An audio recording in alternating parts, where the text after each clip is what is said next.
nggak si Nina? Nina? Iya si Nina, adik kelas kita tuh. Nah kakaknya tuh kemarin baru aja meninggal dunia tahu.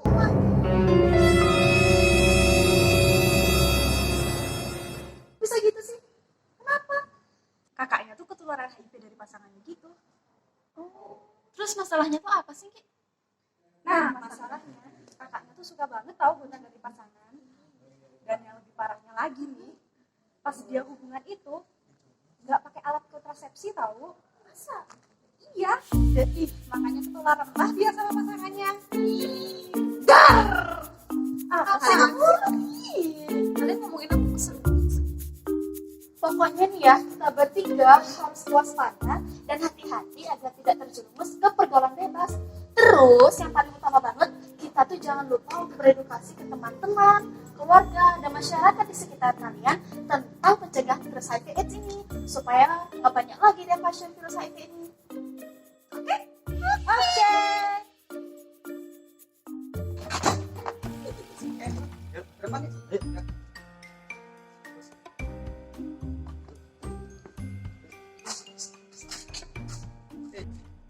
Kemana lah? Ya sombong. Kami dari KS Fans Pratama. Perkenalkan nama saya Ayu Dihoktaveni dan teman saya. Nama saya Andi Waturi. Nama saya Nika Mardani. Nama saya Rizky Akbar, nama saya Rizky. Setelah kalian menyaksikan ilustrasi video tadi, apakah kalian sudah paham mengenai apa itu HIV/AIDS? Jika belum, yuk saksikan penjelasan materi dari kami. Check it out! Hai teman-teman, hari ini saya akan menjelaskan mengenai penyakit virus HIV dan AIDS. Yang pertama adalah HIV, atau bisa juga kita sebut sebagai Human Immunodeficiency Virus. Adalah virus yang menyerang kekebalan tubuh, yang selanjutnya melemahkan tubuh untuk melawan penyakit dan infeksi.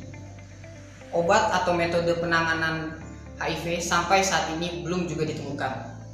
Dengan menjalani pengobatan tertentu, pengidap HIV dapat menjalani kehidupan dengan normal.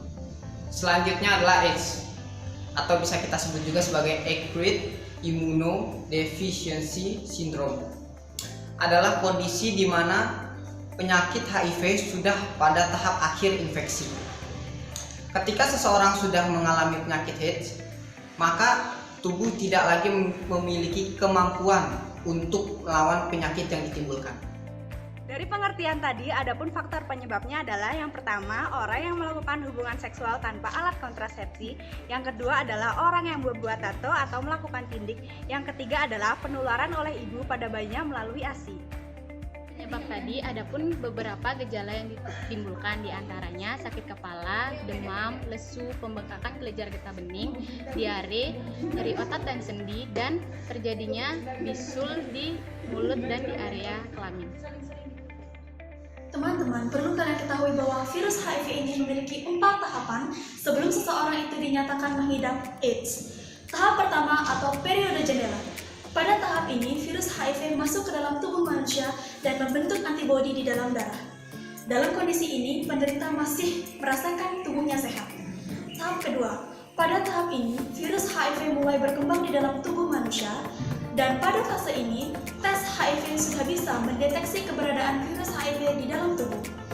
Tahap ketiga, pada tahap ini sudah dipastikan bahwa penderita positif HIV dengan sistem kekebalan tubuh yang semakin menurun.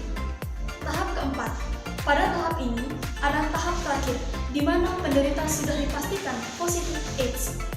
Dalam kondisi ini, sistem kekebalan tubuh manusia semakin menurun dan berbagai penyakit yang menyebabkan kondisi penderita semakin parah juga mulai muncul. Dalam kondisi ini, penderita harus dibawa ke dokter dan menjalankan terapi ARV atau antiretroviral. Terapi ini tidak sepenuhnya bisa menyembuhkan penderita dari virus HIV/AIDS, namun bisa memperpanjang usia penderita untuk hidup lebih lama. Virus HIV ini tidak bisa ditularkan melalui berjabat tangan, bersentuhan, berciuman, memakai alat mandi dan makan bersama, dan juga melalui gigitan serangga karena virus HIV hanya bisa ditularkan melalui cairan darah, cairan vaginal, cairan sperma, dan air susu ibu. Cara untuk mencegah penularan HIV/AIDS. Yang pertama yaitu abstinen, yang artinya tidak berhubungan seks di luar pernikahan. Karena edukasi melalui kesehatan dapat dilakukan melalui siswa-siswi SMP. Yang kedua, divide, yang artinya setia pada satu pasangan dan tidak bergonta-ganti pasangan. Ini dikarenakan bahwa pria yang suka jajan di luar dan tidak menggunakan kondom dapat tertular HIV pada saat pulang ke rumah. Kemudian HIV dapat menular ke istri pada saat berhubungan seks. Maka dari itu dilarang bergonta-ganti pasangan dan setia pada satu pasangan supaya tidak tertular HIV/AIDS. Yang ketiga yaitu kondom. Menggunakan kondom sangat efektif untuk mencegah penularan HIV. Ini dikarenakan Thailand sudah berhasil menurunkan angka HIV/AIDS. Yang keempat yaitu say no drug, yang artinya tidak memakai narkoba. Yang kelima yaitu equipment, artinya tidak menggunakan barang steril atau peralatan steril. Baik teman-teman, sekian dari penjelasan materi dari kami. Semoga bermanfaat dan apabila kami melakukan kesalahan kata yang tidak berkenan, kami mohon maaf. Akhir kata saya ucapkan terima kasih dan sampai jumpa. Bye-bye. Bye.